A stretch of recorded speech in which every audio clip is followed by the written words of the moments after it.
Hello, everyone, and welcome to another episode of the English Hour. In today's episode, we have a very special topic that I think will get even more important in the coming years and decades. So, we'll talk about programming, or in other words, we'll talk about coding. And I think it's become very much important with the advent of computers and with the advent of the internet. And in the past, I think it was seen as something that nerds would be interested in, but these days I think it's getting more popular and it's going mainstream. So, this is my main take on the issue. We'll talk about different types of programming, why it's important, its impact on thinking, and its impact on different fields. What else shall we talk about? Well, hi guys. Programming is all pervasive, right? We can see it everywhere. Every device, every appliance that we use is programmed to a certain degree. That's right? Yeah, I think everything, if there is electricity and if there is a main board, I think you can program pretty much everything. For example, in the past, when programming was involved, we generally talked about computers, but today we talk about programming our phones and programming our houses, That's smart right. homes. You can program your lights, you can program your, heating, air conditioning, and other parts of your house. So, and what's more, I think we'll again refer to Elon Musk. And you can program your car. That's right. So I think in that vein, we can also talk about the Internet of Things. Yeah. Right? So that would be a good addition. So in general, programming, it's so important as a profession for the continuity of our of humankind. Yeah, to a certain degree. Yeah. Well, a couple days ago, I saw a video on YouTube by Andrew Chen. I think he's one of the prominent figures in the AI community, in the artificial intelligence community, and he says artificial intelligence will be the electricity of the future. And programming is a big part of it, because the programming languages and the human computer interfaces is basically the mechanism through which these are accomplished. And I think programming is also likely to become maybe the electricity of future, because most of our daily lives run on software. For example, in the past, we lived in an analog society. Everything was mechanical, so the cars, the buildings, and everything. But right now, for example, skyscrapers are digitalized, or our cars are digitalized. So when there is a problem, we have generally a digital solution to that problem. Or when you want to improve things, you generally update the software. And we use a lot of apps in our daily life, and our life seems to be centered around software. And there is even an interesting term which is not necessarily just about software, but there is this term called Industry 4 or Industry 2, I'm not quite sure, it might be Industry 4, and it really refers to the Internet of Things, how everything will be connected and how the whole industry will be digitalized, because the digitalization process makes it possible for companies to streamline their processes, be much more efficient, produce more, and be more impactful. Yeah, well, in terms of programming your house, for example, what do you foresee that will happen in the future in our country and maybe in internationally? Well, the thing is, right now we're at the very first stages of this smart house thing. So right now, there are indie hackers trying different kinds of things with their homes, but in the future, I think we'll be fully able to control our homes, even when we're far away from our homes. For example, maybe you can turn on the oven, turn on the fridge, turn on the heater, turn off on the lamps or turn off the lamps. Maybe open the door for your guests. Maybe you're far away, but you can instruct your house to open the door for one of your friends, and then he or she can go in and just rest. You can do pretty much anything. Yeah, some basic implementation I think exists for Google Assistant, right? Yeah. I've seen it work with some Google products and some Amazon products too, but Google seems to have the edge here. I've seen one video, interestingly. This is a paparazzi video, and I don't typically watch paparazzi videos, but this one was interesting because it was about Michael B. Jordan, who is an actor. He starred in Black Panther. Yeah. I don't know if you've seen it. It's a very I haven't seen it, but I know it's a very good movie, and it's very popular. Movie. Exactly, and he was great in it too. And this person had an interview with a magazine, and it was like 73 questions with Michael B. Jordan, something like that. Yeah. And they go into his house and follow him around, and then at one point he says, "Hey Google, turn off the lights." And then leaving the garage, the lights are dimmed by Google Assistant. So it was cool. That's pretty cool. Yeah. Well, honestly, I saw something much more striking yesterday. It's called Google Duplex. I'm not sure if you've heard of it because it's pretty recent. So I think it's announced 1 or 2 days ago. Google Duplex. Yeah, it's announced. Well, it was announced because I think it was 2 days ago. It was announced in the yearly or annual Google Developer Conference, and Google Duplex is basically a step forward from Google Assistant. It's a system. It's a smart system that can have calls on your behalf, for example.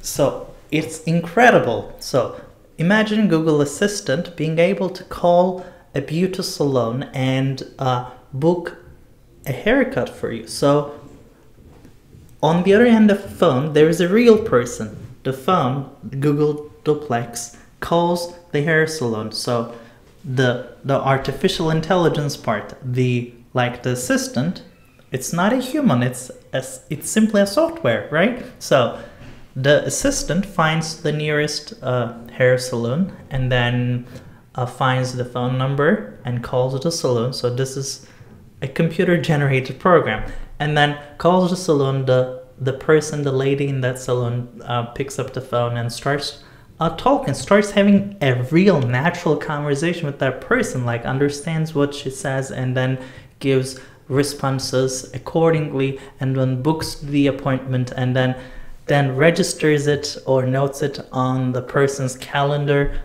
And it's incredible. Yeah, this is a very advanced implementation of what we see today. And it's like I've seen a lot of tech YouTubers talking about it, and MKBHD, I think that's one of them. Yeah. And he said, this makes Siri look like a joke. Yeah, it totally does. I agree with that.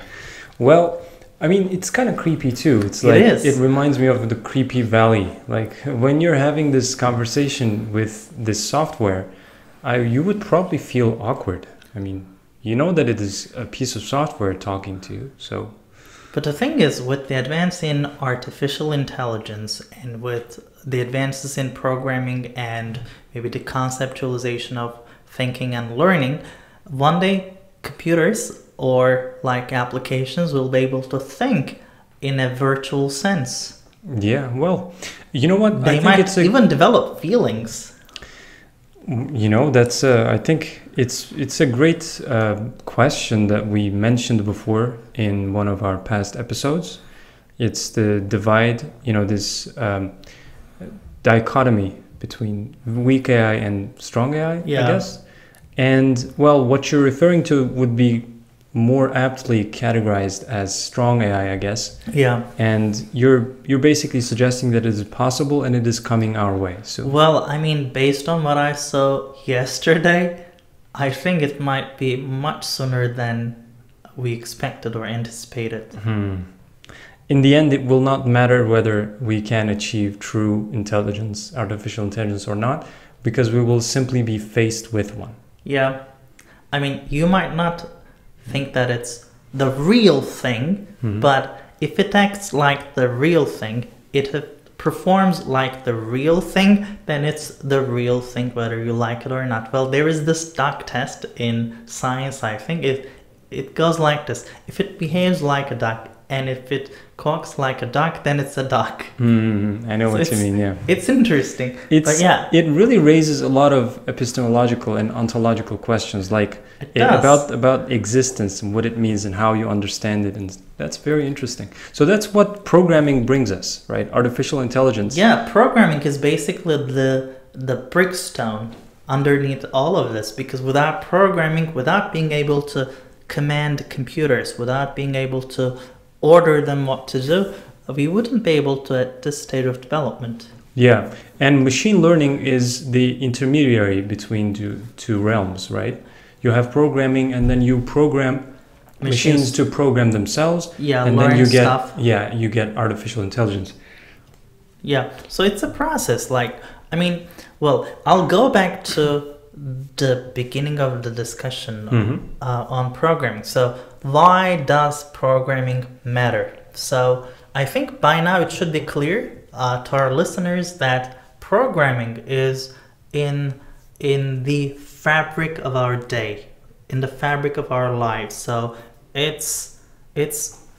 has surrounded us in every aspect, and it has become a part of our lives, and therefore I think it really matters to know more about how programming works, because it's a part of our lives in a great way. And when something so deeply impacts your life, I think it's a great idea to know more about it, because if you know about it, you can deal with it. If you know about it, you can like take measures or adapt yourself so that you can maybe benefit more, or you can avoid the problems that might come with it.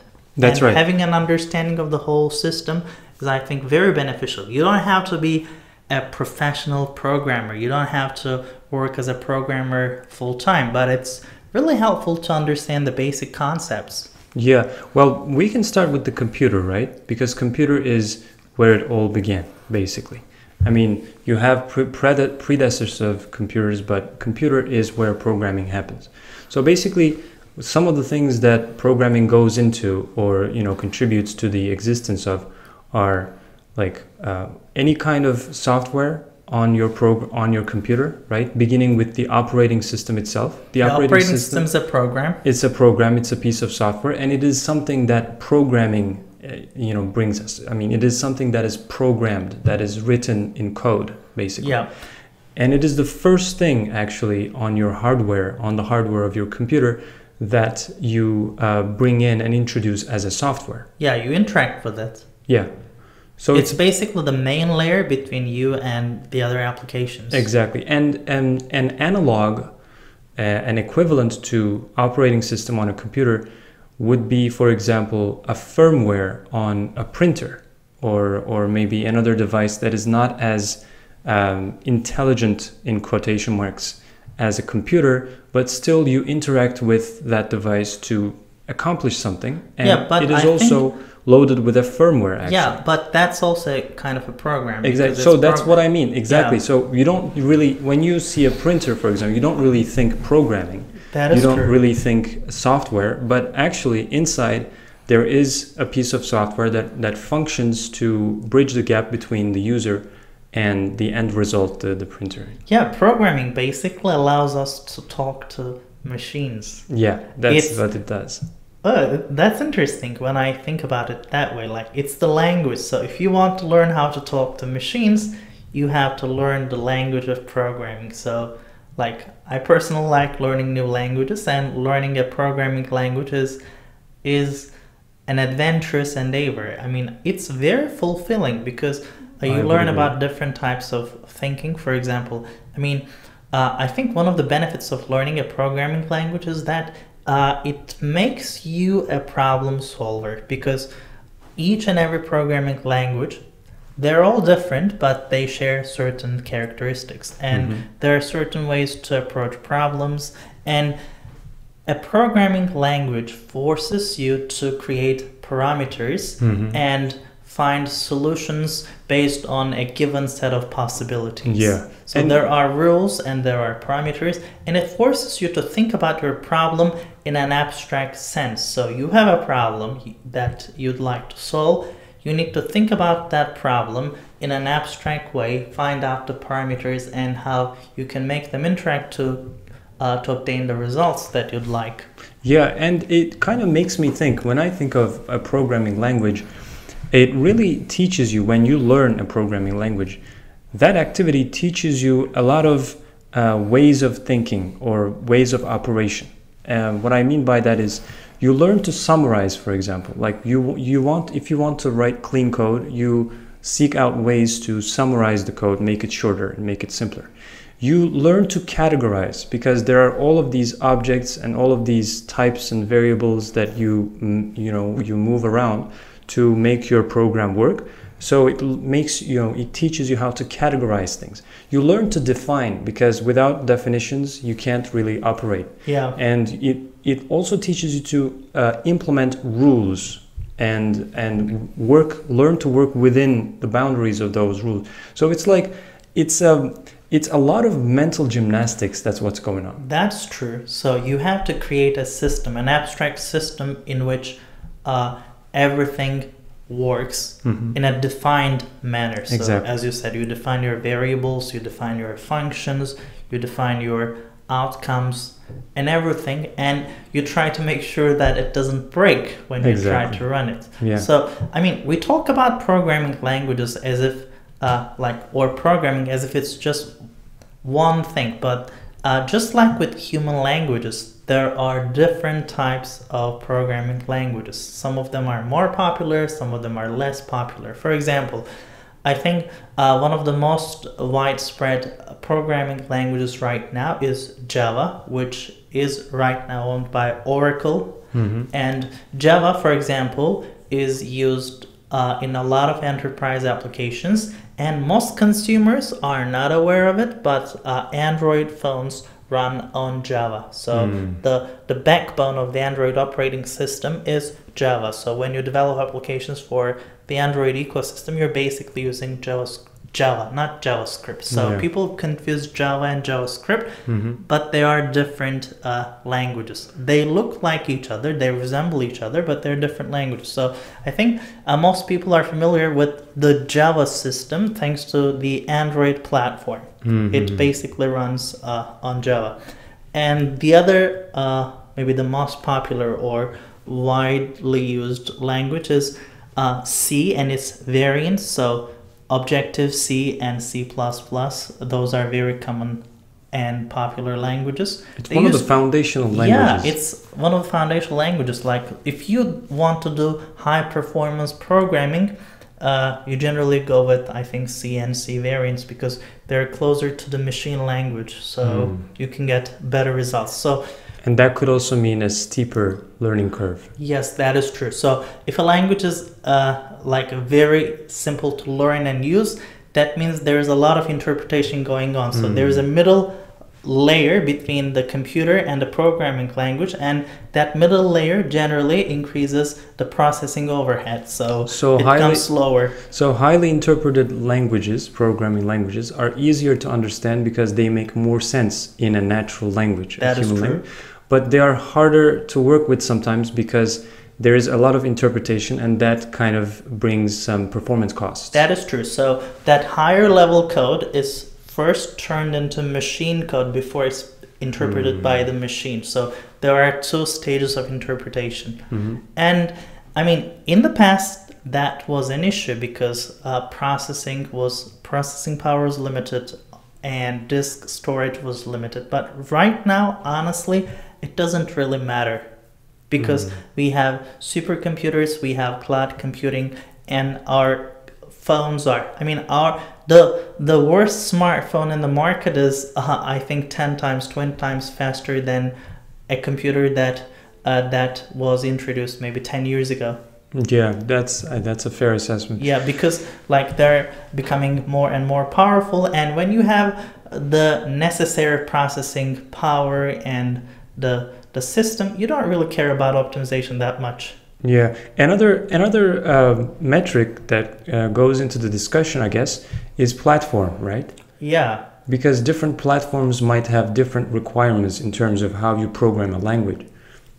That is true, but I think there is the possibility to write applications or code that is compatible with several operating systems. They're called cross-platform applications. For example, I think you can use C libraries to create cross-platform applications on Mac and Windows and Linux as well. And similarly, for example, Python is an interpreted language. So if you install Python interpreter on a Mac, Linux, or Windows, the code will run on all environments. So you can write your code whenever you want. As long as the interpreter is installed in one of those operating systems, the code will run and produce the results. So it's possible to create cross-platform apps, but there are, of course, some trade-offs. Maybe the performance, but as I said, performance is not a major concern right now, unless you have millions of queries in a second. Yeah, unless the software that you're writing is extremely graphic dense or maybe processing intense. Yeah, that would be a problem. Maybe like video games, for example. I think they're very heavy. Yeah, to get the most out of them, to get the most performance out of existing laptops, I think video game developers would take care to remove all of these performance costs, because older machines, like if you have an older machine, you want to play the latest game.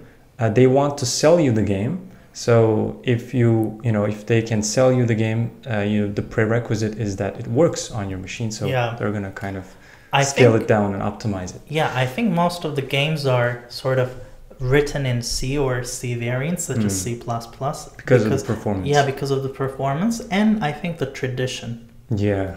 Yeah. So I think we can talk about JavaScript. So we started with Java. Yeah, JavaScript. I want to talk about JavaScript. Yeah, JavaScript is beautiful. So the beauty of JavaScript comes from the fact that it works, well, it's technically called a scripting language. What does that mean? I mean, it's similar to a programming language, but it's not simply as powerful as a regular programming language. So I don't really remember the separating lines, but a scripting language is sort of maybe less powerful. And JavaScript is basically designed for the web, for the internet. So you can call it the de facto standard of internet programming, especially if you're doing a lot of advanced stuff. So JavaScript animations and stuff like that. Yeah, JavaScript works inside your browser. So as long as you have a browser, it works. So it can work on a Mac, PC, or Linux, or it can even work on your iOS or Android device. It is actually built into Chrome, for example. If you open up, there's a console and you can write code in it. Yeah, and you can see the result. That's beautiful. So in many, I think recently there is a trend, there has been a trend to get students started with programming using JavaScript, because it's easy to get started with JavaScript. There is little software involved, so you don't have to install a lot of apps to get started, and it's very straightforward, and you can do a lot of things. You can learn the basic concept with simple sort of samples. And I've also heard that it is a springboard to learning other languages as well. Yeah, it can really help, because JavaScript, when it comes to its syntax, JavaScript is similar to, I think, Java, and it's also similar to C variants. So the syntax is very similar. So it gives you an idea, like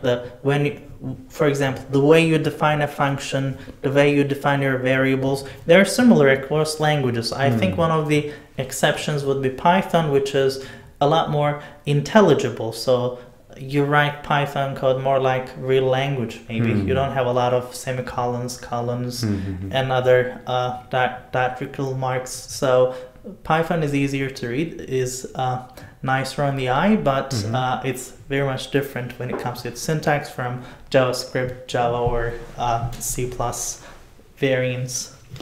Now, if we have been able to capture some of our audience's imagination with this, and if some people are out there kind of, I don't know, maybe very, appetized by what we're talking about, Maybe it's a good time to switch gears and talk a little bit about programming as a profession and its future implications.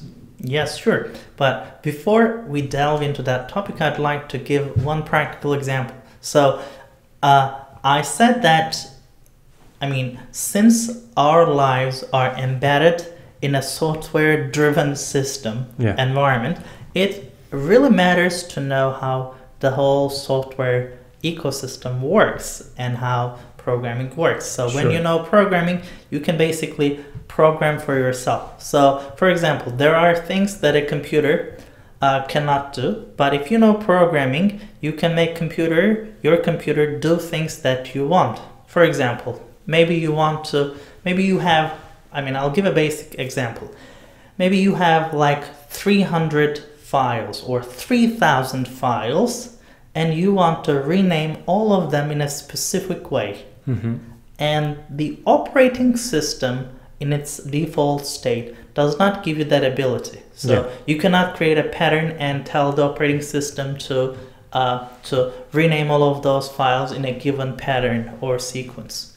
But with programming, you can easily do that. So for example, you can use Visual Basic, C# or C variants or Python, whatever. Just use a programming language. You can go to that folder, you can select a folder, and you can say, well, rename all of those files in this folder using this specific pattern.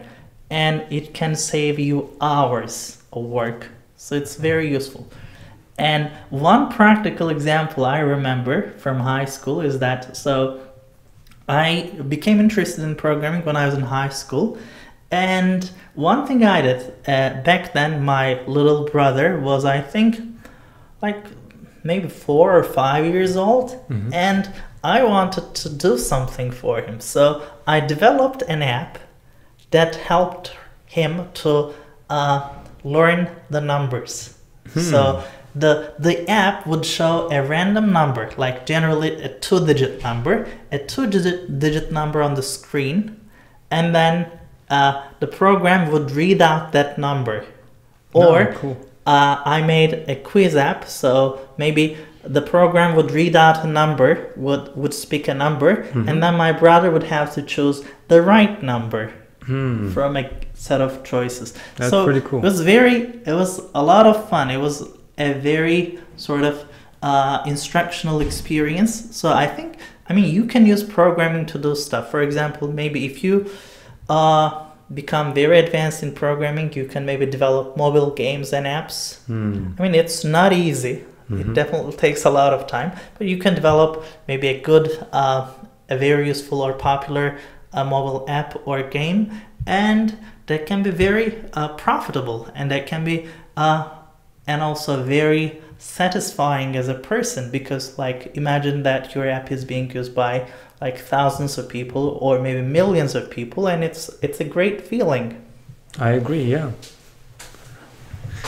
Well, we can either go ahead and wrap this up, or we can talk a little bit about what it means for a younger generation to adopt programming and maybe make it a profession, maybe add it to their anticipated profession as a natural progression of where professions are going. Because it doesn't matter if you're an economist, if you're a journalist, if you're a linguist, it really doesn't matter. If you know a little bit about programming, you can definitely make a difference. Yeah, you can advance in your career. For example, sometimes there are a lot of advanced statistics in linguistics, especially in psycholinguistics. And if you know programming or scripting, for example, there is this language called R that is very popular in statistics, and I think it's also popular with machine learning and data science. So R is also popular with linguists, and if you know how to use R, you can do a lot of advanced statistics on your data as a linguist, and it can really set you apart. Sure, yeah, because a lot of scientific and academic research today makes use of programming and its benefits in one form or another. That is true. So, the thing is, I would definitely urge anyone listening to at least try an introduction to programming. And as I said, JavaScript can be a good start. Personally, when I started out, I didn't have any guidance, so I had to learn by trial and error. But JavaScript is a great starter, so I'd urge you to read a little bit about JavaScript programming, the concepts of programming, and see if it's something that you will like. And if you like it, you can continue learning on that topic and really build something great. Exactly.